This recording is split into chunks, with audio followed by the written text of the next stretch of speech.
and welcome along to PSGL Season 32, round number 9 of the top tier on the PlayStation side.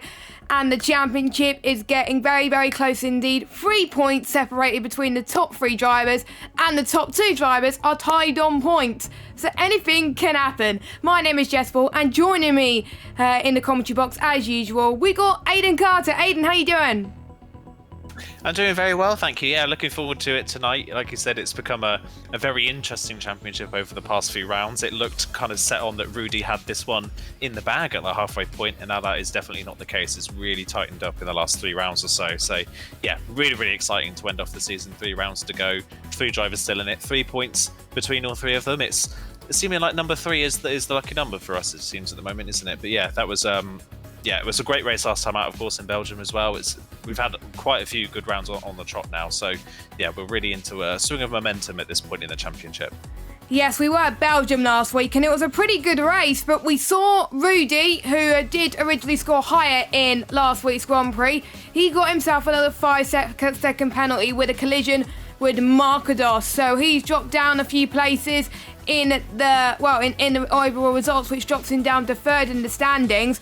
Rowan now leads the way due to him winning more races, obviously, with Legend only winning 1, and Legend in 2nd place as well. He was in the middle of nowhere in the few races beforehand, but he started to hold his own in the last couple of races, whereas Rudy was the complete opposite. And Rowan, he just did really well in the last couple of races, and he's looking like he could be the favourite. But we said that about Rudy, and then he started to really pretty much bottle it. So hopefully it's not the same for Rowan.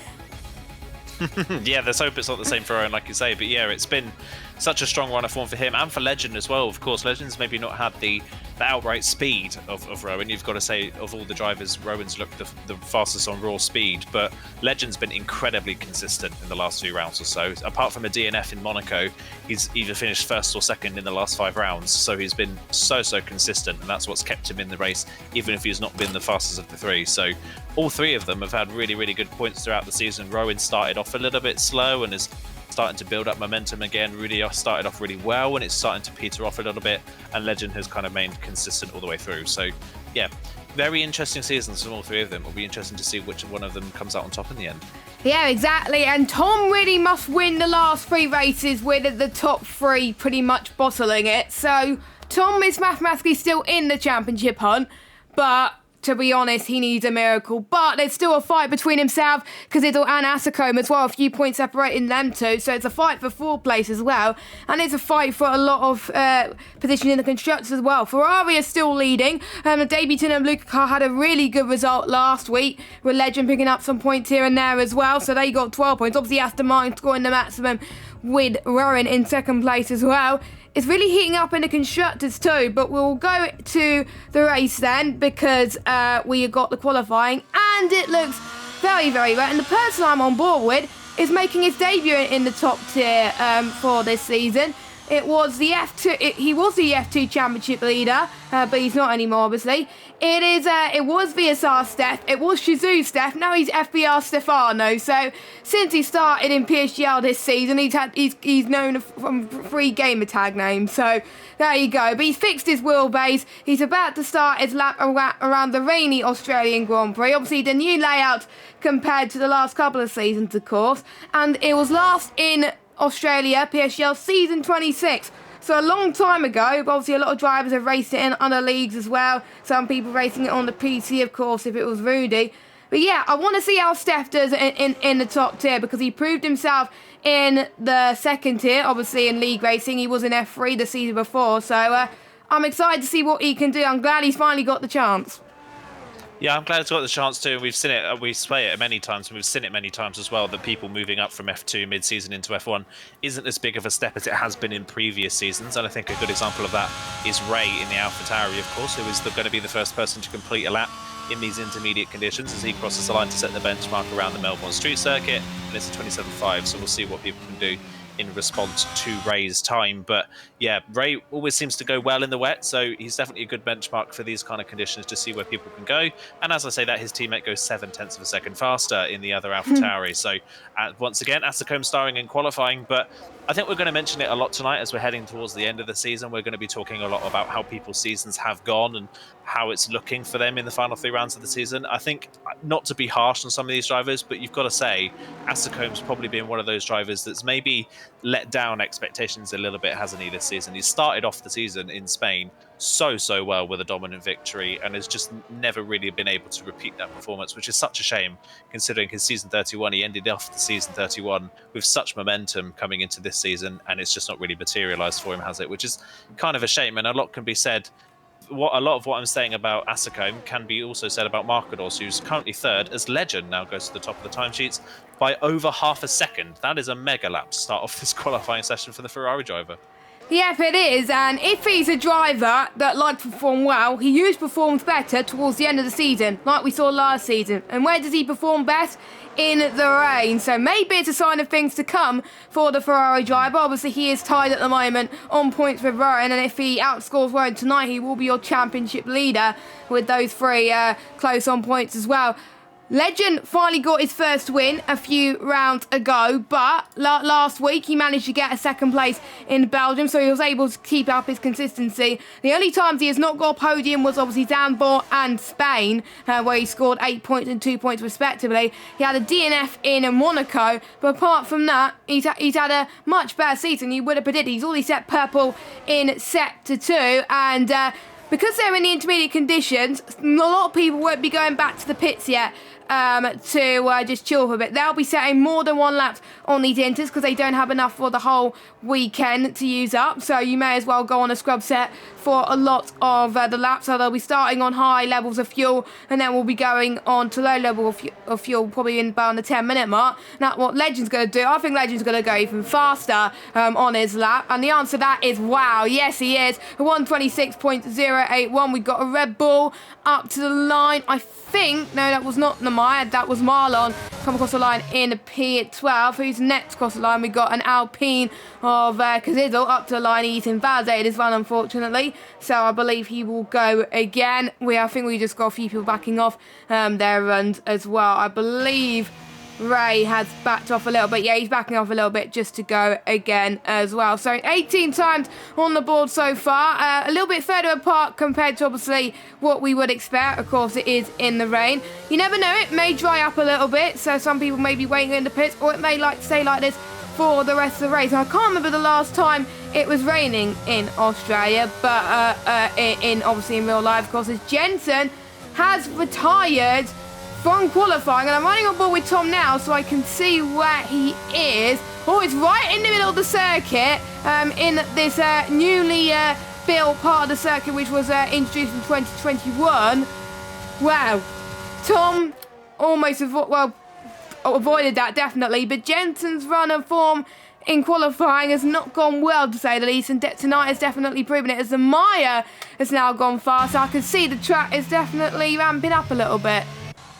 Yeah, it definitely seems to be the case because Luca Kart's now gone P4 in the other Ferrari, so good lap on the board there from last week's debutant, so good lap from them. Rudy currently sits P5, so yeah, like you say, Jensen's run of bad form, especially in qualifying, just continues, doesn't it? He just can't seem to catch a break at the moment, can Jensen, which is such a shame. Just to see who else is on a lap coming towards the end of one, because Izzle has invalidated again, so he will not be setting another representative time, I think, on this set of tyres. A lot of people invalidating, and this is one of those tracks, isn't it? We mentioned it last week in Belgium, where places like Belgium and that are circuits where people have driven it so long and the layout's not changed that it makes the field very close in qualifying. Obviously, the weather's played a part in this, but with this being obviously a street circuit, a fairly technical street circuit with a new layout as well, you're probably going to see a more spread out field here than we have seen at other races so far this season, just simply because of that. I mean, Monaco is a great example of that. We saw Louis, of course, in that race dominate that one from start to finish to the point where he won with over a pit stop's advantage. And this is a similar one of those tracks where that can happen just because of its street circuit nature. So it'll be interesting to see who can come out on top tonight, who's got that kind of specialism in them in these street circuits, as I think Ray crossed the line in the end to go P4, so an AlphaTauri 3-4 at the moment. We're just seeing, I don't think anybody else really looks like they're on a lap. I think everybody's just now starting to slow down and come into the pit lane off of this set of intermediate compound tyres. About 4 laps on them is probably the best you'll get before they really start to lose their performance. But at the same time they're losing their performance lap by lap, it seems to be getting a little bit lighter, the rain. So I wonder whether some drivers are just going to sit in the pits and wait potentially for a set of slick compound tyres at the end of the session. Yes, I did note down the F2 pole time, and that was a 1:16.7, I believe. I don't think we're going to reach that unless it gets dry very early, of course. A few interesting facts about Australia in terms of Formula One. This circuit first used Formula One in 1996, the year where Damon Hill won his first and only Formula One title. We saw some of that one instance in the past, in particular with Martin Brundle. I don't know how he survived that in 96. And of course, Ralf Schumacher back in 2002. And obviously, like I was saying earlier, not the same layout as we're used to, but it provides a little bit more overtaking. It's more of a straight between turn 8 and 9. It's not a chicane anymore, but the turn 10 and 11 can still be very tricky for the drivers. I think we've seen a lot of people in the lower tiers on PlayStation and on the PC tiers last week, and even the top tier on the PC struggle a little bit as well. So we'll see what they can do, as I think Elliot is going on another push one. Steph has unfortunately invalidated. Fabi has unfortunately invalidated as well. And the advantage about these drivers, they at least have some softs to use for the race if they want to. If there's a late safety cars can happen around here. Again, like we've seen in the other tiers last week. So they have a little more soft in their back pocket. Same with the mediums as well. If they want to use some extra set of mediums, they can do so as well. So everyone set a lap time. The only person to not set a representative lap time is Brock. Now, Brock did something that we weren't expecting last week. Brock beat his teammate last week. Tom had an absolutely poor showing last week by DNFing, and because of that, Brock outperformed his teammate. But we'll see what Brock can do as he starts. I'm not sure if he's going to be, yes, he is on the run, so we'll go on board with him as you head towards turn number 1. Quite bumpy in some place. You've got to be very, very confident in the car. You get a floor on the throttle when obviously it's in drive. When it's in the wet, of course, you've got to be more delicate. Turn 3, the braking point here is a break in the wall on your left. Turn 4, be careful to not run too wide here. We've seen people get triple warnings here, and I think the stewards have warned these drivers to be careful about that. Past turn 6 and 7 now, heading towards the newly profiled turn 8 and 9. We see a few overtakes in the lower tiers as well. I've overtaken quite a few times here in some of my league races that I've done as well. You go full 8th gear here as well. In the wet, you can go speed up to 200 miles an hour. 198 he went to for Brock. He's 1.4 seconds up, so it's a lot better for him. It's not going to be fastest, I don't think, as he heads towards the final sector, which it is turn number 11. And then it is starting to, obviously, the sun trying to peek out at the moment. As Legend, first man into the 125s at the moment, at 125.8. But we'll see what Brock can do as he heads towards turn 13 and then into the final corner of turn 14. 14 turns make this Albert Park circuit for this season. Up to the line, I think it's going to be a 127. No, not quite 126.9, but that still puts him bottom. But Legend pulling up a marker once again, 125.8. He's on fire today.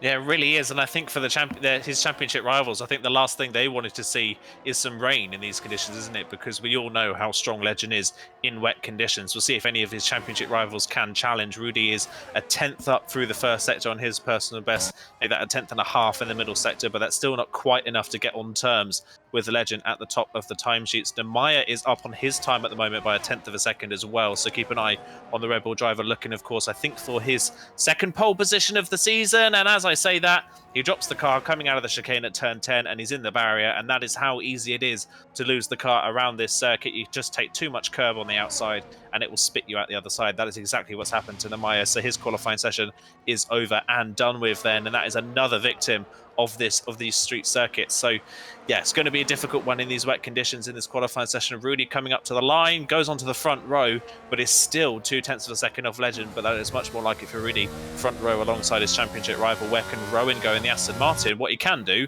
is nearly throw it away in the middle of turn 7. That was another driver right on the limit of grip.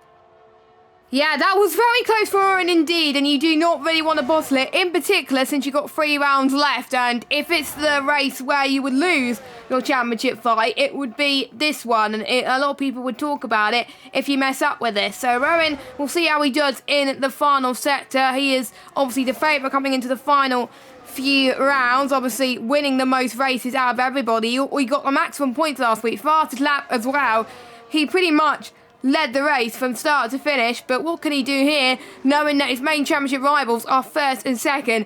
He needs to ideally be P1. No, he's going into the pits, as I was saying that, as it's hardly less rain now, but I don't think it's going to dry up enough for people to go onto the slick tyres, so they're going to probably go out now for one final run on those inters, as Kazizzle is going to go for his final few runs as well. We'll see if he can improve on his 26.2. Only a couple of attempts for himself to find a course to get him up near the front.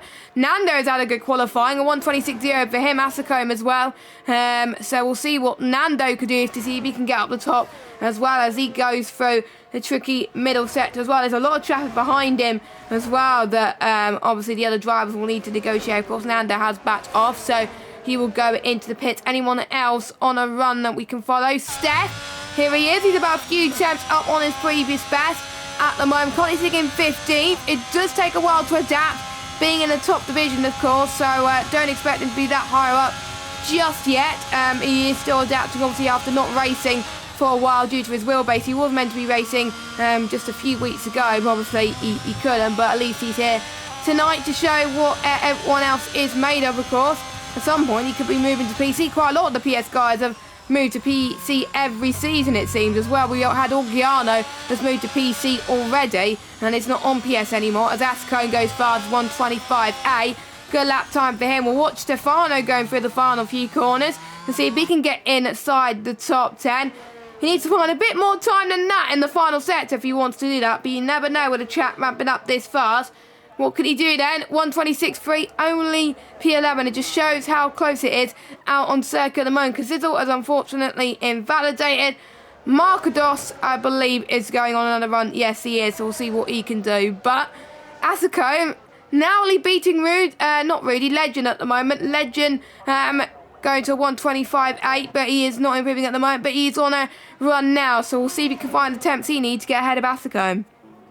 Yeah, we'll see what they can do. I think Ray's just coming up towards the line now to complete their next run in the session in the AlphaTauri. Dezo's just gone P6, by the way, in his first race in the top division as well, I believe, if I'm not mistaken. So great lap there from Dezo as Ray crosses the line and somehow splits Asako and Legend at the top of the field. So the top 3 now separated by 0.006 of a second. Great lap there from Ray to make it an AlphaTauri 1-2 in qualifying. Nando was on a good lap. He was the 10th up in the first sector, but has made a mistake in the middle part of the lap and backed off. So we'll be going again as he crosses the line. There's only a minute left in the session now, so some drivers will be on their final runs in this session. I think one of those will be potentially our championship leader Rowan, who has just started his final run in this session, so we've got to keep an eye on what Rowan can do. Currently down in P12, so he's really got to make a good lap of this one this time around if he stands any chance of challenging for the win today. It's going to be a difficult one for him. Keeping an eye on Legend, I haven't seen what his times are in the first 2 sectors, but you would imagine that he is improving on his lap as he comes through the final few corners of his run, but he has got a lot of traffic in front of him, and that's going to cost him potentially. He was half on the grass in the braking zone for turn 13. If he still manages to improve, I will be amazed, but that is potentially a penalty coming for either Frankie or Rudy. I didn't quite see which McLaren that was. I think they were both there at the time that happened, and Legend somehow, even with that, still manages to improve. Yes, 125.7. Imagine what time he could have done if he didn't get held up like that. I guess he will go again. So we will see everybody improve just a few moments' time as we've got Ray going in the pit. We've got Brock heading towards the final corner now to finish his one. A bit squirmy in the final corner, so I don't think it's going to improve too much. Well, he's not last anymore. He's 15th position, so he doesn't get the wooden spoon. I think we saw someone else cross the line. That as I think Luca, who's gone on into P2. There's a Ferrari 1-2 at the moment. We'll see what Rowan could do though. Final corner, can he get pole? Only 9th place, not what he wants, with his main rivals being ahead of him. That is very, very cruel for Rowan. We've got, I think, Deso in P7, a great qualifying for him. We've got Asako up to the line. Can he find any more time? It is pole position for Facecam so far. Can anyone beat that? We've got Nando up to the line. He can only manage 8 fastest. He does not improve. What about Tom early in 17th position? Can he put a time out of nowhere? He gets in the top 10. Markados, can he get into the top 10? Good lap time from him. He's another one into the 125s. 125.8. That is very close. 2 McLarens out up to the line. Rudy in 6th at the moment. Only managed 6. What about Frankie in 16th position? He has unfortunately invalidated. Steph up to the line. And that was P15 according to the dash I see on my screen. So wow, what an interesting qualifying session. And it's a sight that we haven't seen in a long time. The first since, I believe, the first round of the season. Facecam on pole. The last time he got pole, he won the race. Will history repeat itself? It'll be interesting to see, but yeah, that's a really, really good qualifying session there for Facecam. And for Ferrari, of course, member manufacturers, they are leading the way, 2 and 3 for them. And for the first time in a long time in qualifying, our Championship 3 are very, very spread out. They are as well, which means it could be still quite anyone's game in the championship because they have 3 points in it. So we've got Facecam legend, Luca, Ray, Markados, Rudy, Kaziz on the Maya, Deso, Nando, your top 10. Then we got Rowan, Tom, Fabi, Marlon, Stefano, and Frankie, your top 16. Then we got Brock, Elliot, and Jensen, your top 19. And that is your order coming into the race. And before we go into the main race, let's have a quick word from our title sponsor, GTE Omega. We will see you in just under 30 seconds.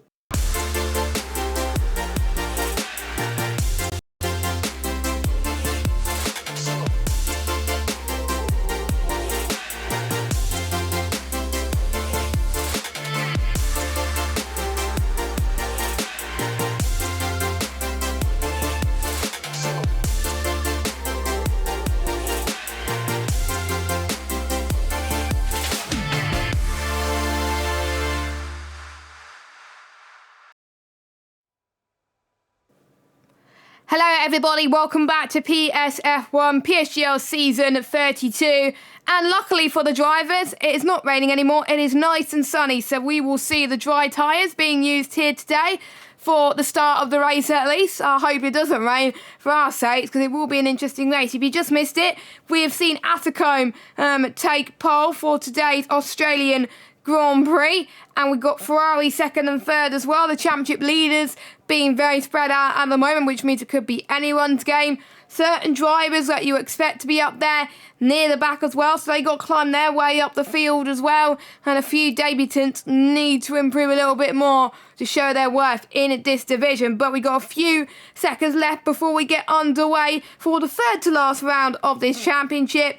This can go all the way to the final race in USA, but we got to decide who's going to win here in Australia. The 5 red lights are coming on. We got AlphaTauri on pole, Ferrari alongside.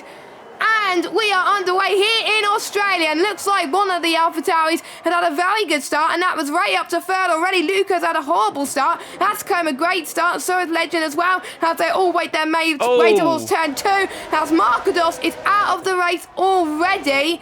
Marlon's had a bit of issue as well. So I wanted those two had a bit of a coming together. And we've already got, I think it's a VSC at the moment for everybody, so they have been forced to go down at a lower pace so far. But yeah, didn't see what happened towards the back, but what a start for Ray, up into third already, and Facecam doing very well as well. So brilliant start from AlphaTauri all round. Yeah, brilliant start for them. Like you say, real shame for Markados. Was P5 going into turn 1, was looking for a good race today. And I don't know if he spun just off the curb on the inside of turn 1 or if for the third race in a row, he potentially may have made contact with Rudy. Markados and Rudy have been inseparable the last 2 rounds. Rudy's been penalised 2 races in a row for 2 incidents with Markados, and that may potentially be the third. I didn't quite see if they made any contact, but they were side by side, so that might be another thing that's hanging over Rudy's head in the steward's room after this one. And if I were Markados, if that is the case, he will not be very happy with that. 3 rounds in a row, potentially 3 different incidents between Rudy and Markados. He's got to be careful, Rudy, to be honest, because otherwise he'll be having race ban before you know it, and that could affect his championship. But we are green, underway in Australia once again, and everybody, unsurprisingly, has gone on to the hard compounded tyres to start the race, which is, to be honest, what I would have done. The halves are a very good race tyre around here, which is to be expected. So we will look at position changes then. So far, not much major gains, but Brock, starting from near the back, is now in third place, so he avoided all the carnage up front. Of course, Marlon went into the pits, so he got caught up in there as well. He's got some front wing damage, and you'll have a change of tyres, probably onto a set of the mediums, and then maybe onto a set of the softs later on. Frankie having a battle with Brock. Oh, and they two made contact. Oh. Pretty much too wide through turn 4 into turn 5 does not mix, because you'll risk getting triple warnings, and that sausage curve does not do you wonders there. So Frankie now down into 17th position. He was one of the biggest losers here today so far. Ascone trying to break that 1 second window already as well. Luca Kart taking advantage of Rudy so far. No DRS yet, of course, but we will see people try and get some slipstream around here, try and save their ERS to its full potential at this moment in a time. And it is very nice and sunny as well, and we will start to see the tyres really start to get into their operating window in the next lap or two. It'll take a while to cool up after the formation lap, as I found from a race as well. Hards can last around 22, 23 laps around here, but ideally you pit lap 16 for a set of the medium compounded tyres to really have your optimum pace for the entire race. DRS is enabled, and the battle for the lead still hotting up. Looking good for our Legend at the moment, as he's in P2 at the moment and in the lead out of all of our championship contenders so far. He doesn't really need to get past Ascone to lead the championship, but the more points you gain, the better, and everyone wants to win, don't they? Yeah, they definitely do, and considering Legend's season, the fact that he's only got one win to his name, considering the seasons he's had, I think he would definitely want to add another one to his list. By the way, Luca Kart made a mistake at the exact same time that we had that incident between Brock and Frankie. Luca Kart made a mistake through the very same corner and lost P4 to Rudy, which is why there's now a bit of a chasm between Rudy and Ray, that Rudy is now burning his ERS to try and close in again. I think Rudy's just managed to get DRS for this first time down this back straight, which he has done, and Luca Kart's lost it. So the top 4 here potentially starting to separate themselves from the rest of the field. So that is why there's that little bit of a gap in the top 5 DRS straight at the moment. I'm keeping my eye on Rowan, by the way, our championship leader at the moment. Even though he is level on points with Legend, he is our championship leader on countback of wins. Keeping our eye on him at the moment. He started P11, he's up 2 places already, and now he's just kind of sat behind Deso, I think, waiting for somebody in front to make a mistake. But if any of the first 3 laps are to go by, I don't think it's going to be too long until we see another mistake, because we've seen many drivers already making a bit of contact and struggling with this track, because of course it is notoriously bumpy. Yeah, and I think that's why a lot of people make a mistake, and for a lot of these drivers it could be damage limitation. It may come down to who makes the least mistakes around this Albert Park circuit in Melbourne, of course. Before the Australian Grand Prix hosted a race here in '96, it started when it hosted in Adelaide. And Adelaide was really, really good for racing. I really wish it came back to Adelaide at one point. Hopefully in the future it will come to that, but at the moment we have to stick for Albert Park, which is very, very nice as well. But we're going to start to see Rowan get some slipstream, but we got a battle for the lead to watch out for. Legend did a similar move to what we saw Rowan do. Legend gets past Ascone into the lead of this Grand Prix, and Rowan's got past Deso. Pretty much identical moves from Legend and Rowan there. Both our championship contenders getting past the people that they needed to. So Legend is your race leader. Not many people would have potentially got the move there. They probably would have waited until the DRS zone, but he wanted to be brave. He got the move, he saw the opportunity, and he did it. It may be down to his straight line speed. Potentially, yeah, that's a little bit bizarre for Masacom. I don't know if he maybe made a mistake somewhere through turn 7 and 8 that just put him on the back foot down that straight, but to have Legend cruise up to the back of you and pass you in a non-DRS zone is a little bit interesting. So that's maybe something to say about Asako. Maybe made a mistake in the corner before, or potentially, of course, he was really good in qualifying. Has he sacrificed a bit of race pace for that qualifying performance? Maybe has he gone for a setup that's a little bit compromised for those wet conditions in qualifying, and that could be hampering him in the race? We don't know, of course. We're only kind of speculating at the moment, but yeah, a little bit bizarre to see Asacombe lose that place in a non-DRS zone. So we'll wait and see if he does continue to fall back from Legend, or whether he can recover and stay within range of the Ferrari. But still settled down nicely now. Everybody pretty much has caught back up into DRS range in this top 10, so they're all now running back in DRS range again, which suggests that I would say the DRS isn't really that powerful around this track in terms of holding a DRS train together. It seems if you do drop out of range, it's fairly easy to get back in range again, of course, because the DRS zones here, while there are 3 of them, they are very, very short. So they're not really any longer than you would say a DRS zone around Monaco. So they're not really that powerful unless you're really, really close to another driver. So that is why we're going to see it a lot easier to keep within range if you do fall out. It's further down the field. Tom has managed to get a move done on Nando, but Nando's going to try and come back at him at turn 13. But he can't get the move done, so Tom's managed to work his way inside the top 10. Nando, though, is going to have the DRS here, I think, and he's going to try and fight this one back. Well, no, he doesn't actually. Tom was in the right place to get the DRS before turn 13, so he's managed to get ahead and get the DRS. So no fight back from Nando, and Tom is into the top 10. Yes, Tom done what he needed to do. He's gained 2 places so far in this race so far. By the way, Marlon, who pitted at the beginning of the race, is on to softs. Don't know why he's on softs, but I'm guessing he wants to go on to the hards later on. And whereas Frankie, as predicted, is gone on to the medium compound of tyres. Now, safety car is turned on. We haven't seen any safety cars yet. We have seen a virtual safety car. Safety cars are quite high, so bear that in mind when you see these drivers race. They do tend to obviously make more mistakes around it, but if we have no safety cars, then it just goes to show how clean this race could be. So hopefully no safety cars for these drivers here today as we're about to approach lap 7, as pretty much everybody is saving a bit of ERS at the moment. Everyone's around about in the 70% mark. In particular, the 2 Alpha Tauris, as I'm riding on board them, they're saving a lot of ERS. Same with Legend as well up front.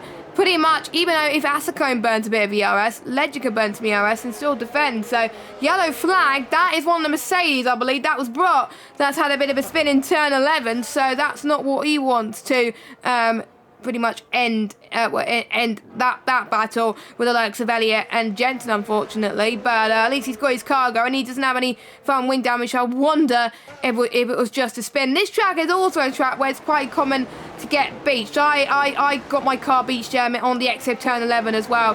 It wasn't nice. Not nice at all. And there are certain moments, obviously, if you get beached, you have to face the consequences. Let's hope these drivers don't face the possibility of getting beached here today as well. We'll see if anyone is close on launching an attack at the moment. What about Nemaya on Kazizal? Nemaya's an interesting character, I think, this season. Another driver who has flown under the radar a little bit this season as well. He's only scored 11 points this season. He's been inconsistent. The only time he scored points is Zandvoort, Monaco and in Belgium. Belgium, he only scored 3 points. I was expecting him to be up there. To be honest, I was expecting both Red Bulls to be up there, but he's only been scoring little to no points at all in some of the races. And if he wants to be in F1 this season, he really needs to climb maybe a bit higher as well and challenge for the high positions, but maybe he's just waiting for the other drivers to make a mistake up front, but he's the closest at the moment. Meanwhile, for the podium positions, Rudy is falling out of DRS range to the 2 Alpha Tauris, so Rudy's going to have it very difficult to try and defend off 4th place because Luca is catching as well. Yeah, Luca's starting to recover a little bit from that little mistake he made earlier on. And yeah, I've got to agree with you with Nemaya and both of the Red Bulls, like you say. They started off the season with so much pace. They locked out the front row in Zandvoort, if you remember correctly. Nemaya led that race from start to finish, but got a 5-second penalty for a speeding infringement in the pit lane, and that cost him the win. He won on track, never got the victory for it. So yeah, it's just been a bit of a lackluster season for Red Bull as a whole. They've had the pace all season long. They've just had that curse of the second they get into second position, they spin out of second position. We've seen Marlon do that at least 4 times this season, so it's been a bit of a cursed season, unfortunately, for Red Bull, unlike in real life, which is why we see Red Bull currently down in 8th in the manufacturers, which is kind of bizarre to think considering the speed they've had. But yeah, we could say that about a lot of drivers this season that have come in with a lot of potential and not quite delivered on it. It's been one of those seasons where nobody's had a smooth run, really, it seems, does it? And yeah, looking at Rudy here, he's burning a bit more ERS now to try and keep up, but I'm surprised that he's struggling at the moment to keep up with the top 3. Legend, Facecam and Ray aren't really pushing that hard, it seems. They've not used a lot of ERS, especially Legend, who's nearly at 100% leading this race, and still Rudy can't keep up with him. And again, he's got DRS down the straight this time around, but he was over a second coming out of the final corner, so it just seems Rudy is lacking the pace compared to the top 3 today. maybe he's struggling towards the end of the season. Maybe the pressure is coming to him at this moment in time, unfortunately. But that is what sometimes you have to deal with in this championship. You got to be consistent all season long. That's what we saw with Dan Urko. Dan Urko's consistency was what helped him win the title with a few races to spare last season, as Rudy almost had a moment there at the moment. But we're not obviously going to see the title wrapped up this early this season, because obviously how close it is. But you know, it just shows how obviously all of the drivers in the top 3 pretty much had DNFs apart from Rudy. The only time Rudy did not have a point scoring finish was in Portugal, and that is where his season has really started to tip off, his pretty much go downhill for him in terms of results. Without that, his season has been pretty good, whereas obviously Legend and Rowan both had DNF, both in Monaco, believe it or not, so they both do not like Monaco, let's just say. But there's other drivers obviously need to keep an eye on. Deso looking like he can get his first point of the season, because he's in P9 at the moment. Great to see him up there as well. Fabi, not what you would expect for him, because he's in the top 10 in the standings. Did not score any points in Belgium. He's currently sitting in 11th place at the moment, being chased down by Nando and Steph as well. Steph being promoted from F2 recently, and Jensen and Steph going side by side into turn 1 as Jensen, his old Shizou teammate, gets past Steph up into P13. So there you go, yellow flag. That is unfortunately Rudy's teammate Frankie that's had a bit of an off. He's down into last place. Marlon is in the pit. I assume Marlon is going to go for a set of the hard compounder tyres. Yes, he is. That will go to the end of the race, and believe it or not, that's the top tyres that he started the race on. Yeah, he started the race, and of course you got that damage early on the first corner of the race, so those hards won't have really had any kind of wear on them at all, so they will get to the end no problem from here for the Red Bull driver. But again, it's just been another race to forget at the moment for Marlon, unless there is a later safety car to bring him back into contention. But yeah, not been a good race again for Marlon so far, and for Frankie as well. Frankie's another one who just, of course, moved up for last year from F2 into F1 for this season, and it's just not materialised for him. He's not looked comfortable in his top division so far. We haven't quite seen that spark from Frankie that we were maybe expecting at this point in the season. It's been a bit of a struggle for him. It's just been so competitive across the board that one bad race can just put you all the way down the field. If you're maybe 2 or 3 tenths off, that's the difference between you being in the top 5 and being in the bottom 5 in this grid at the moment. It is that close. So I think that's why we're seeing Frankie he's missing maybe that little 1% at the moment, and that's keeping him down in the lower half of the field at the moment, which is of course not where he would want to be at this point in the championship. Just looking at the DRS trains once again, as Fabi actually has just had a spin coming out of turn 2. He's damaged his front wing, so there is some debris on the track. I don't think that will trigger any sort of virtual or full safety car. It's kind of, if you lose your full front wing, that could trigger a safety car, but only a minute bit of damage won't do that. But Fabi with some damage now, that is going to be another driver to join those at the back of the field that have had a bit of a horror show of a race so far. So everyone from 14th down, it seems at the moment, has had a bit of a shocker as it stands so far, and those at the back of the field now, from 8th down, people are just starting to get separated, aren't they? Deso's lost touch with the top 8 at the moment. He's got Tom just behind him in 10th position. Nando's lost touch from Tom after he got overtaken previously, and Jensen and Stefano were just trying to hang on to the back of Nando for that 11th position.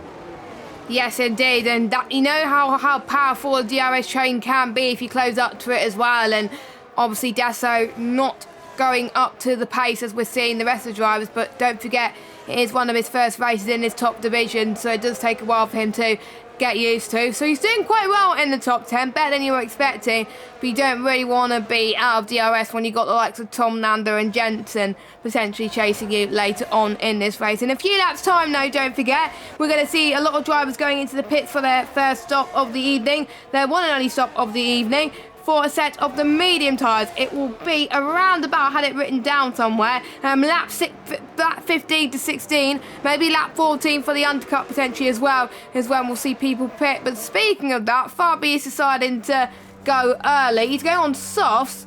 Don't think he's meant to do that, but he has got a damaged front wing, so it is to be expected. Maybe he's praying for a late safety car, which could happen, of course. Now, if I was the guys near the middle, you would probably go first and trigger the undercut to be away from this traffic and get rid of the clean air. But you've got to time you going into the pits right, because you don't want to get stuck in traffic when you come out of the pit lane. And Steph gets past Jensen once again. So a very good battle between those two, even though it's for 12th position so far. But, well, every position counts, even though you're not going to get points. It's for the experience. And great move from Steph, of course. Jensen just not obviously feeling too confident, which is a shame because Jensen is performing really, really well in other leagues. I'm not naming names, of course, so what those leagues are. He's just not delivering in PSGL.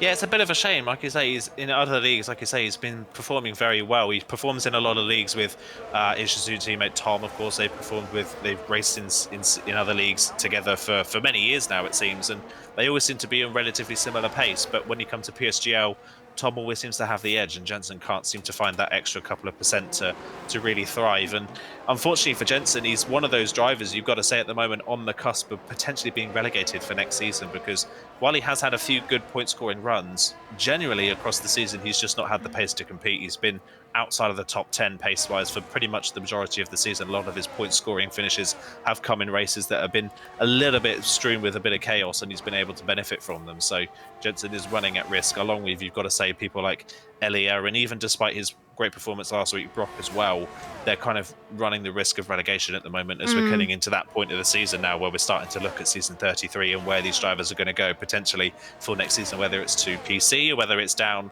or whether it's up. And they are some names definitely that's standing out at the moment as drivers that potentially could be dropping down for next season, which would be a real shame for drivers like Jensen, who have been in PSGL F1 for so long. To see them drop down after such a struggle this season, it would be a shame, but that's just kind of been the way of the world it's been so far this season. As we've got our first pit stop at the end of lap 13, and it is our championship leader Rowan who is in pit lane alongside Tom. Yeah, and Stefano is in as well for the medium compound tyres. Now that is early. We see this often in this championship where drivers will come in for that early pit stop. However, we have seen it in the past, especially with Louis. When he is racing, he always seems to be the one that pulls the trigger.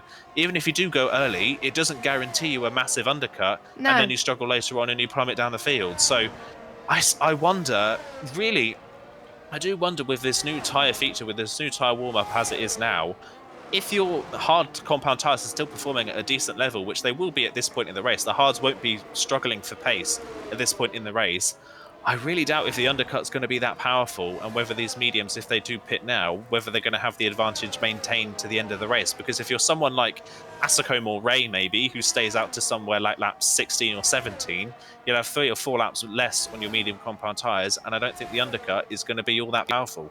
It does depend on the pace as well at the end of the day, and yes, I agree. In certain tracks, it does take a while for the hards to warm up when you go out. And for those of you that don't play the F1 22 games as much, it's not like F1 2021 or the previous games where you can come out of the pit and just be up to temperature straight away with your hard or medium tyres, for example.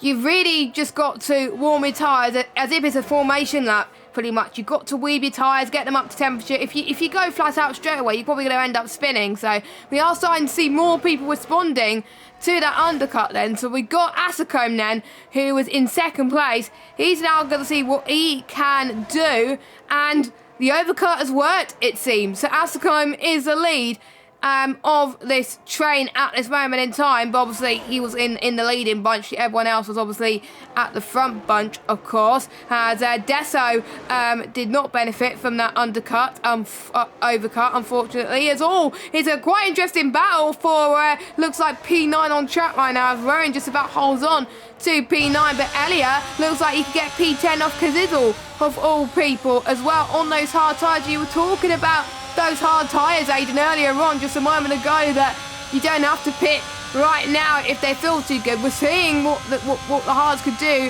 on 14 lap or hards with Elliot at the moment. He's actually doing pretty decent at the moment. You know, those two pulling away, he was able to defend and make sure they would not move an inch with them. So Elliot doing a great and superb job. Rowan gets past Lukaku up to 8th place on the road at least, so he's making progress. And our front three are coming in. Will Nando and Jensen do exactly the same? No, Jensen wants a bit of glory and wants to lead a bit of the race, which is fair enough. Apart from that, apart from him and Elliot, everyone else has pitted. So we'll see where Legend comes out in relation to Asacombe. So Asacombe comes out as Legend is your race leader. And yes, the overcut does work, but don't forget he's going to be on cold tyres. Ascone's going to be on warmer tyres. But even then, he's starting to pull away at the moment, and we can see the AlphaTauri's really starting to fight tooth and nail for net P2 at the moment. And yeah, if you haven't come in yet, maybe the overcut could work with your rivals. And it's worked for Legend. And if you're the ones who pitted a few laps earlier, you're probably starting to regret coming in. Yeah, it's one of those cases, isn't it, where Legend had enough ERS in his back pocket, having saved it in the first half of the race, that he could burn it on that in-lap. And now he's got a lap fresher tyres than Ascocombe and still has track position. So in the end, that undercut for Ascocombe hasn't worked really at all. He's not gained anything from that undercut, and he's got older tyres. We'll see if he'll try to get the move done here on Legend, but this straight's just not long enough to warrant having an overtake run down into the end of the straight. Same again for Rudy, of course. He's coming for that undercut. It's not paid off. He's still behind race, still in a net 4th position with a lap older tyres. Rowan's gained 2 places in that pit stop, 3 places, sorry, in that pit stop phase. He's managed to get past Namaya Kazizel and Lukakart. Lukakart's dropped a few places in that pit stop round. I don't know if he's made a mistake somewhere, but he's dropped maybe a little bit more than we would expect. But Rowan now runs in a net P5 with no ERS to his name and added DRS range to the net top 4 and on older tyres. So the worry now for Rowan is that if he can't get back within DRS range to the 4 in front, is he just now going to run the risk of plummeting back down the field again later on those older tyres? Yeah, that is the danger for Rowan, unfortunately, with him being on much lower ERS compared to everybody else at this stage of the race. In particular with a track like Australia, it does take a while to recharge, so Rowan is going to be in a spot of bother. And a lot of drivers are looking very, very racy towards the end of this Grand Prix. It's normal. We've seen that in PCF1 and in the PCTs on Thursday, where it was looking quiet at the start. Well, pretty much it got busy on lap 1, quiet up until the pit stop phase, and now it's starting to get busy again. So we really will start to see the strategy come into its own. Who's got the best tyre management? Who's got the best ERS management? The one who got the combination of all of them will be the ones that do well today. And we're watching Legend at the moment. He's managing his ERS effectively. Same with Ascombe as well. So that could be for an interesting fight. Whereas Ascombe's teammate Ray, because he's been fighting with his teammate, he's on 25%, and it's not ideal for him. Same with Rudy as well. Ray and Rudy, not much ERS to their names at all, and that could really compromise them towards the end of this race. We'll see how the ERS compares to everybody else. Dessa's ERS is on 43, so he's managing all right with his ERS. Brock has got past Fabi, but will Fabi try and get the switch back? This is a very good side-by-side action. Both of them, I think, leave too much space, but it's better to leave too much space than no space at all, as Brock stays ahead of Fabi coming out the final corner. So Brock stays in 15th position. Fabi, though, with those soft tyres, he's going to hope for a safety car so he can go on the softs again towards the end of the race. Otherwise, we have to settle for mediums or hards, depending on what tyres, obviously, he did most of the race on and what tyres he goes on to, of course. DRS activated, his tyres are starting to die though, so he's probably not going to go for the potential move at the moment. So yeah, we're watching Rowan at the moment with his pace. He was starting to lose a bit of ERS to the guys in front, but he's starting to catch up a little bit again, mainly because some of the guys keep squabbling up front for position. But Rowan, he's just got to be careful because he's running out of ERS as well. You can't use too much ERS to stay behind these guys and keep up to the pace. You've got to be doing a little bit of saving. Pretty much go for the ERS towards the end of the race where you can really go for it. See, Rowan's going for the ERS now as Legend gets past Jensen, who's not pitted yet, and Legend is now your race leader on track. Yeah, this is actually quite, I think, potentially a smart play here from Aston Martin as a team, of course. Rowan was starting to lose touch with the net top 4, so his teammate has stayed out longer and is holding up the top 4, and that is bringing Rowan back into play. And if that is the case, that is, if this was planned, then this is great strategy from Jensen here to hold back the others. The only problem in doing this strategy is this is now letting Legend get away at the front of the field, and what this could do for Legend is solidify that race victory, whereas before he still had the pressure from the 2 AlphaTauris behind. He now doesn't really have that pressure at the moment because Jensen's in the way with no ERS, and Ascocombe is going to look for the move here actually into turn 9 and 10. He's going to get down the inside, get the move done before the chicane, which is nicely done, and he should get the DRS to boot as well. He does, but he has now added DRS range to our race leader, so what that has helped Rowan get back in the train it has inadvertently helped Legend get away at the front of the field, and that is not going to be beneficial to Rowan's championship at all if Legend has no pressure for this race victory. I think Jensen is not going to be a friend of Rudy, because obviously Rudy's in the championship fight also as well. So, yeah, I think Rudy's not going to benefit from this either. But the way this is going anyway, we're going to be shaping up to be a close championship finale. For those who just joined us, the standings going into tonight, Rowan and Legend were level on points. Obviously, Rowan leading the championship on count back due to more wins. And Rudy being 3 points back, the two of them as well. It could be anyone's game. If any one of those championship people make a mistake, the race next week in Abu Dhabi is really going to be the turning point. If they have a bad race there too, then it will be championship over. So they've really got to have consistent races throughout the final 3 races, including this one, in order to deliver. And it may come down to your second driver in order to deliver that. Obviously, Frankie being near the back, so obviously he's not helping Rudy a little bit. Luca Kart in P6. That could be interesting as well. He's probably going to try and see if he can get past Rowan, of course. Don't forget, Ferrari are fighting for the Constructors' Championship as well. What could Luca do in this situation? Don't forget, he joined the league in F1 last week after being promoted, I believe. And he's having the fish home. Absolutely love it. What can he do to help his teammate solidify his place in the championship, maybe? To help them also win the Constructors? Maybe make sure he can try and get past Rowan and make sure Rowan stays behind, potentially. I don't know, but he's a little bit too further back. He's got less ERS. Anything can happen, of course, but the more positions he gains, the more this could affect the Constructors' Championship. And wouldn't it be amazing to help your teammate win the Drivers and the Constructors in your first season in F1? That would be pretty cool.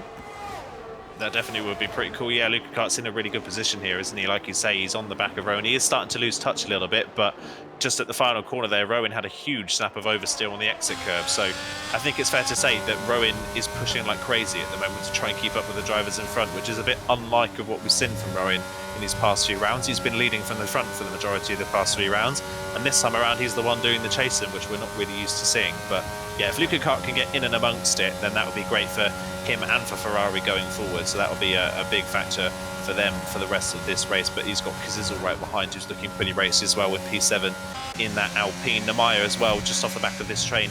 He is slowly but surely closing back in on this DRS train. Great fastest out there from Fabi on those soft compound tyres. And yeah, Namaya is pushing really hard at the moment. P8, he dropped off the back of this train in the pit stop phase, having pitted later than everyone else.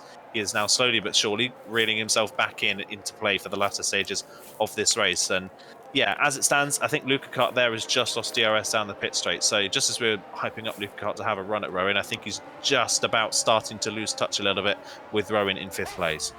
I was just riding on board with Kazizel, and he almost binned it in turn 10 heading into the wall, and he just about caught that. A massive save for Kazizel there, because that could have been the end of his race, and it could have brought out a safety car, which could have changed things massively. But Kazizel still in 7th position and having a fair race under his standards, but surely he would have wanted higher. But at the moment, he's ahead of his main rival, Tom, as something had just happened in the background. Luca Kart, yeah, Luca Kart had a big snap of oversteer coming out of turn number 4. I don't know if he hit the wall or not before 5. He was very close to doing so, but he has now well and truly lost DRS to Rowan in front. Yeah, that's a shame, and that's going to help Kazizel, and he could potentially go for the move here as well, heading towards turn number 9 and 10. So we'll see what Kazizel can do in that Alpine car. He's really got to use his ERS. He's been saving the most ERS out of anybody, and to be honest, that was no contest between Luca Kart and Kazizel. Kazizel got the move done. Luca was definitely struggling, and with the benefit of the DRS and better pace, Kazizel is now up into 6th place. But the danger is now they're all out of DRS range to Rowan, unfortunately, which is not going to help in the slightest. But it's probably going to put a relief on the top 5. They don't have them to worry about for the rest of the race. And Jota in the chat there saying Kazizel flexing their Tokyo drift ability. And you have to say, it kind of looked like that earlier on when I was riding on board with him, when he tried to say that, to be honest. And I don't know what I would have done if he did bin it. I probably would have screamed and probably lost my voice or even my ears at this point. Meanwhile, Nando and Tom going side by side into turn 3 and 4, being very brave between the pair of them, as well as Tom gets it done. very, very calculated, and Tom is up into 9th place in this race. Not many people go for the move there, where there was people that struggled earlier on in the race, but Tom was showing all the PSGL, PSF1 drivers that is how you make a move between turn 3 and 4, and he's really starting to come back into this race. Shame he's a little bit farther behind the Maya, but the Maya probably seems to be struggling at the moment. Luca Kart, I believe, gets a penalty, the first penalty for the top 10. We're seeing more moves being made. I think it's move central at the moment. They're starting to pick up a little bit as the Maya goes down the inside of Luca Kart up into P7 then. So the Maya is starting to pick up the pieces as well. I think Luca could be in danger of going out of the point if he's not too careful. So those two making some moves here with the Maya and Tom as well. This could be make or break for them for the time being. And Asacombe then, he's now within 4/10 of Legend. Don't think Legend can win this one. It could be anyone's game. I'm not sure if Legend made a mistake or if Asacombe just picked up the pace a little bit, because Asacombe now within 4 attempts. Yeah, Asacombe looking pretty good here. He's just sitting back. It's whether he has the time or the extra pace to be able to challenge Legend in the latter stages of this race. He's definitely waiting for the right moment, but we don't know, of course, if that right moment's going to come or not at all. Looking by the way Luca Kart's driving, by the way, I think it's fair to say he definitely hit the wall. That car is understeering a lot in the high speed, so I think he has got, if not of any visible damage, there is a little bit of damage on that front wing, potentially slowing him down, which is why he is now already out of DRS range to Nemaya in front. So yeah, Luca Kart is struggling with a little bit of damage after that moment he had on the exit turn 4, which is a real shame because he was having a very strong showing in this race for only his second race in the top tier, running in the top 5 early on in this race. He was having a really good showing. Now with this little bit of damage, he runs the risk of dropping out the points, like you mentioned earlier on. Tom under pressure once again from Nando, who's going to try and get the move done down the inside here. Switches to the inside late, gets down the inside. Tom's going to try and hold it though round the outside, and he manages to hold on to the move. That is great defending there from Tom. Just the faster line around the outside, not having to take a tight angle for the corner. Swoops back around the outside, and Tom is back into 9th place. But I wonder if it's just a matter of time, because Nando looks so much faster than Tom at the moment, but just can't seem to find a way through without almost making contact with the Mercedes. And now Nando himself is making a mistake. Deso and Stefano are right there to pick up the pieces as well. So this is a great little fight for P9. And of course for Tom, this fight could be crucial because he is currently in a battle for 4th in the standings at the moment with Kazizel and Asacombe, and both of them at the moment are comfortably in front of Tom. So Tom here really under pressure of dropping down in the standings, and if he's got drivers behind him calling all over him trying to get him out of the points, that's going to cost him even more. It's safe to say as well, with him being in 9th place, he is out of the championship fight, unfortunately, with all of his championship rivals outscoring him today, which is a bit of a shame due to him obviously being 2nd in the standings last season, him expecting him to be challenging for the title this season. But sometimes you get seasons like that, and maybe you can grow and develop this season as they're fighting again for P9. This is never ending at the moment. This could be a very risky move for Nando. They made contact. Nando hit the wall, and he's now out of the race. Now I wonder what the stewards will say for this one. What a shame, because these two were being very respectful for the entirety of this Grand Prix. That just one mistake costed them, unfortunately. No safety car, surprisingly. I thought there would be a safety car, but I think it's probably a bit too late for one at the moment, which is probably a relief for Legend, because he doesn't want any other cars to close in, obviously, apart from the top 5 as it is right now. But yeah, Nando was having such a good race.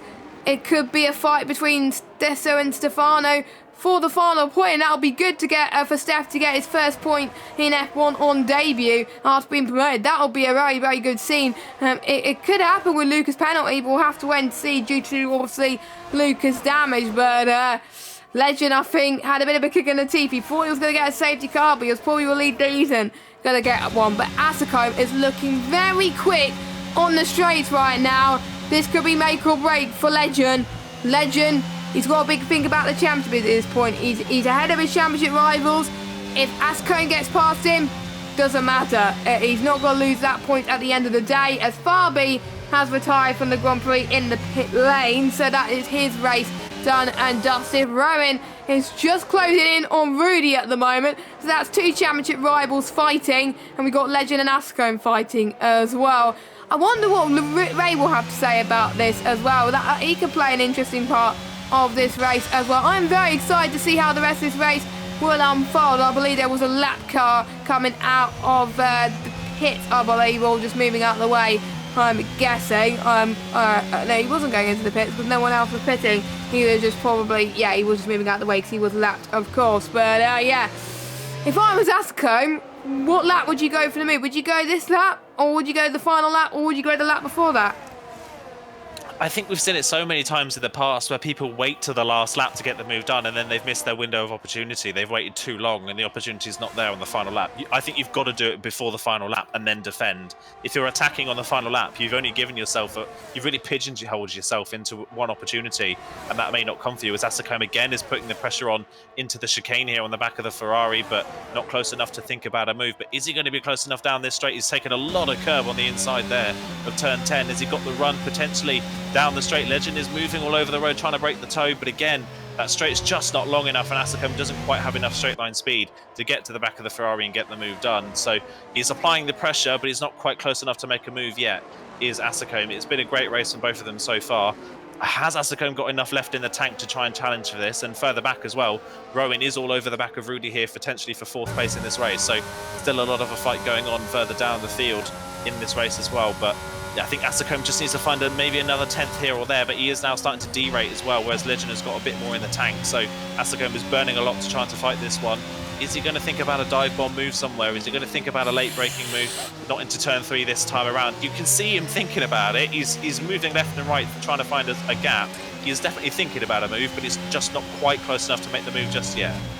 No, I think he's been very smart at this moment in time. He hasn't had the best of results this season, and to be honest, this will be his first best result in a while, to be honest. The recent result he got, where he finished, was a podium, I believe, in Portugal. He had a DNF last week and the week before in Silverstone, so it'll be a great turn of events if he converts a pole into a race victory. But Legend, with the much more ERS that he's got, is managing to pull away from Ascombe ever so slightly. So Ascombe, I have to go for the final lap, but you might be right, Aiden. Maybe too little, too late, and that was a little bit of a piece of the puzzle, and that's probably just solved there. He had a bit of an oversteer moment, and that's probably lost him a chunk of time on Legend.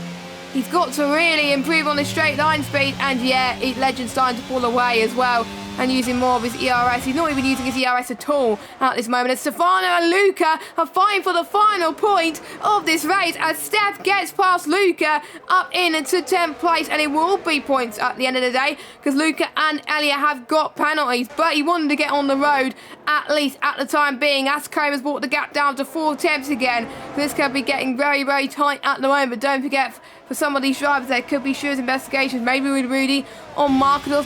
Rudy might have not caused the incident with Marketos. We didn't see it properly on our screens earlier on, but we are on the final lap of this race. It's going to get very, very intense at the moment. Jensen is going to try and go for fastest lap to make sure his the main championship rivals, apart from Rowan, do not get it. As we got Rudy, who's going to try and go for P3. Oh, not much space left from the pair of them at all.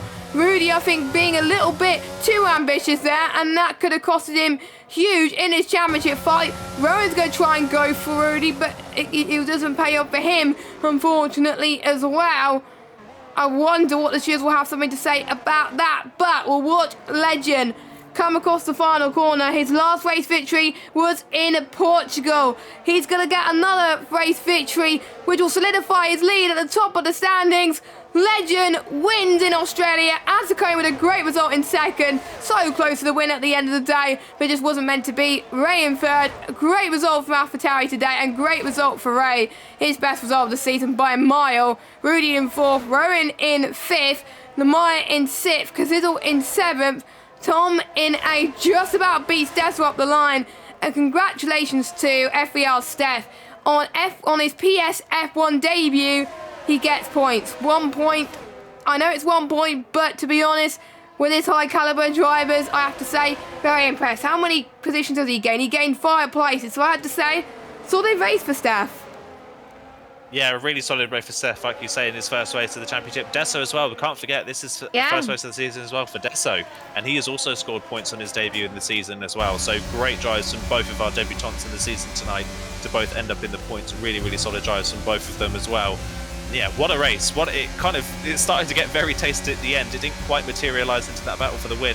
but it was still a really, really good race nonetheless, and Legend gets his second win of the season.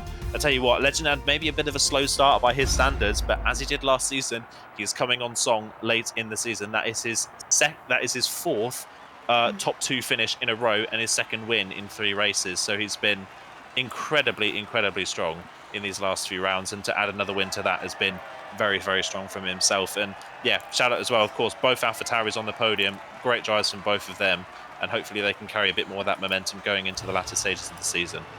Well, currently AlphaTauri are 7th in the standings, so they don't have anything to respond in the Constructors, unfortunately, but at least it helps them go up the Constructors a little bit as well. A lot of people in the chat saying great drive for Legend. I'll have to say Legend was faultless all race as well, and he got one of the fastest laps of the session so far. I think he got the fastest lap over, no he didn't, I think that belonged to Jensen, but there we go. He got the fastest lap in the top 10 at least, and I'm not going to say about favourites, because every time I say about favourites, they don't tend to have the best of race. But to be fair, Rowan did have a solid race, but he probably would have wanted to be high. Don't forget he started 11th and he finished 5th, so for him, I have to say that was a good damage limitation race for him and some solid points. But your order then for the third to last round of the championship, we got Legend from Facecam, Ray, Rudy, that could be investigated from the Shears, Rowan, Namaya, Kadiddle, Tom, Deso and Seth. Luca just missed out on the points, so we got Marla, Elliot, Jensen your top 14, Brock and Frankie your top 15 and 16, Frankie being a lap down, and we've got Fabi, Nando and Markados, unfortunately DNFing from this race. What a good race, especially towards the end. Busy start, quiet middle, a very busy ending. Yeah, it was a typical PSGL F1 race, isn't it? Busy at the start, mellows down a little bit, and then as soon as the pit stop phase comes in, it really kicks on again. And yeah, it was a really good race. And like you say, mentioned for Rowan, P5 from 11th on a grid in a race with no on-track safety cars at least, and on a track as difficult as it is to overtake around Australia. Good damage limitation, like you say, from Rowan, but now was not the night to have a race where he needed to be damage limiting.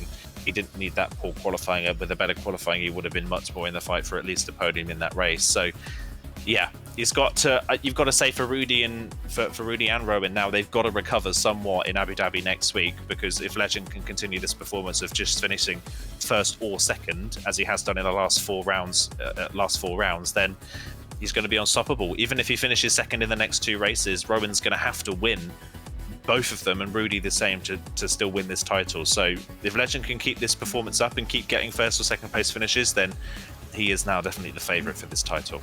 I swear we get dip favourites for pretty much a lot of the season. First it was Rudy, last week it was Rowan, then it was Legend.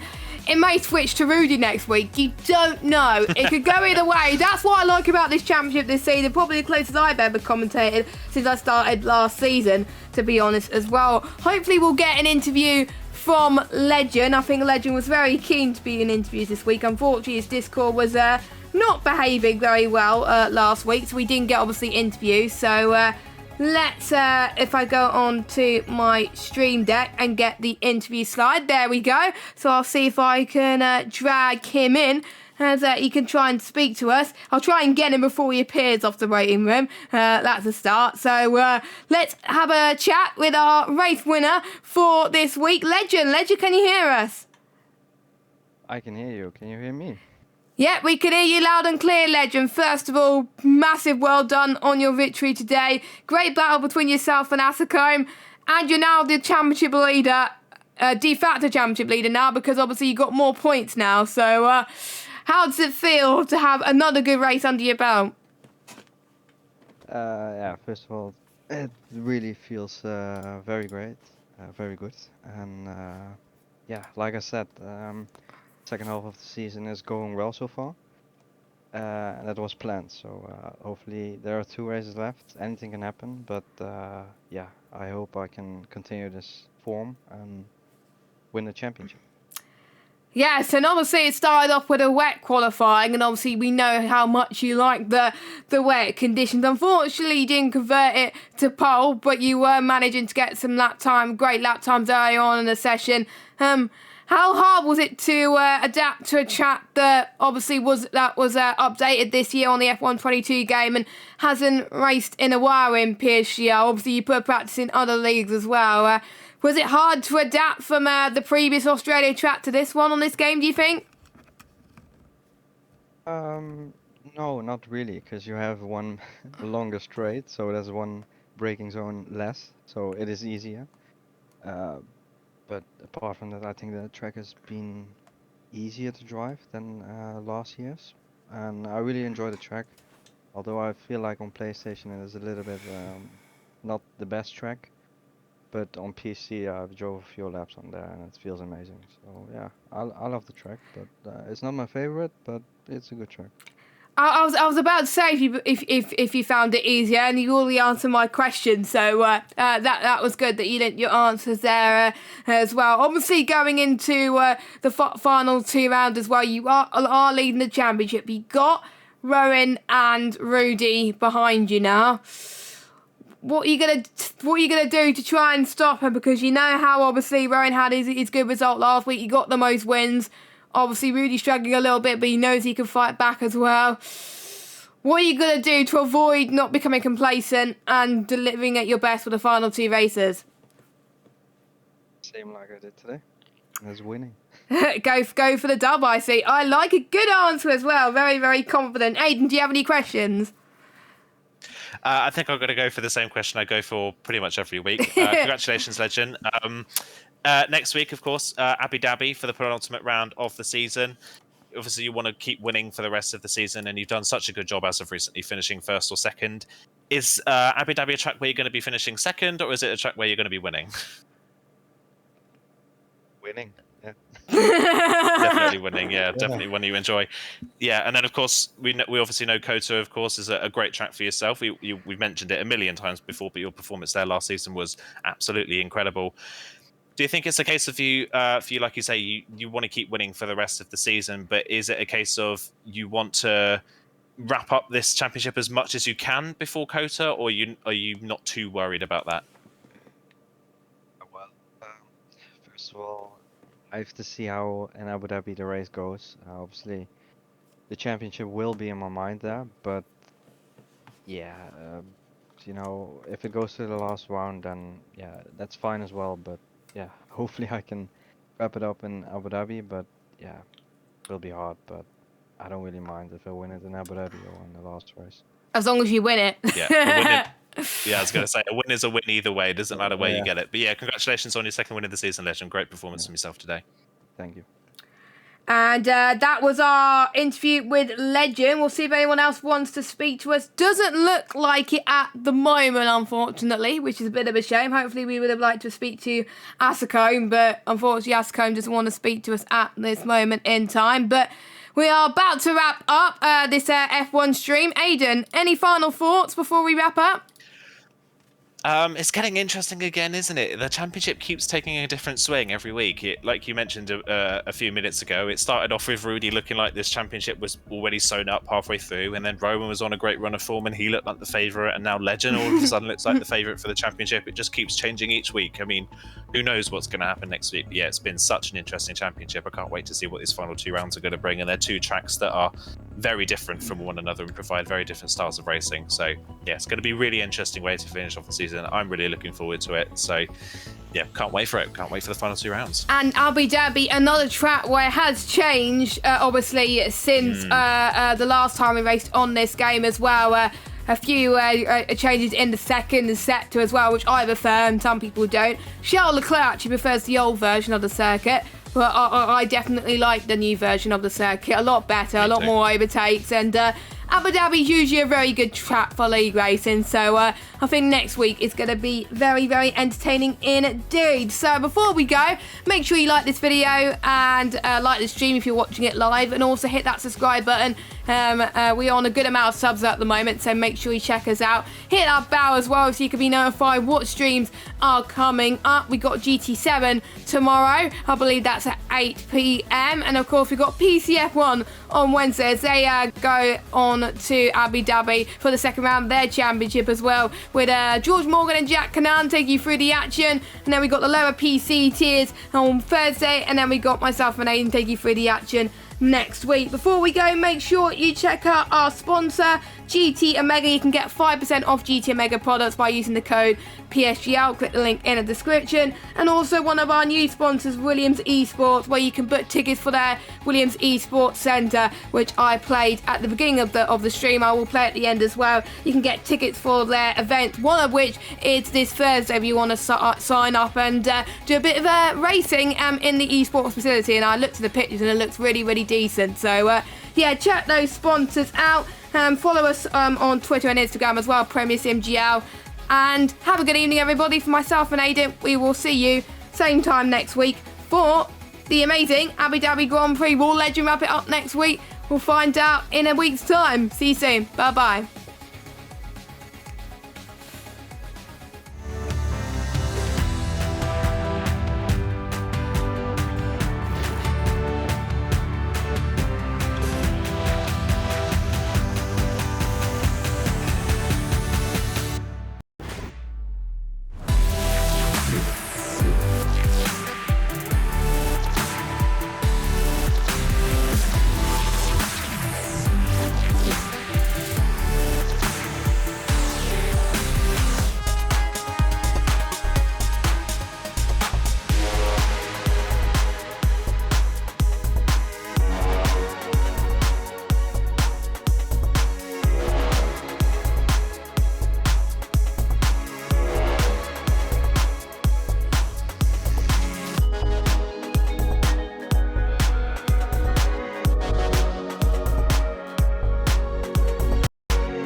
This broadcast was brought to you by GT Omega, proudly supporting PSGL.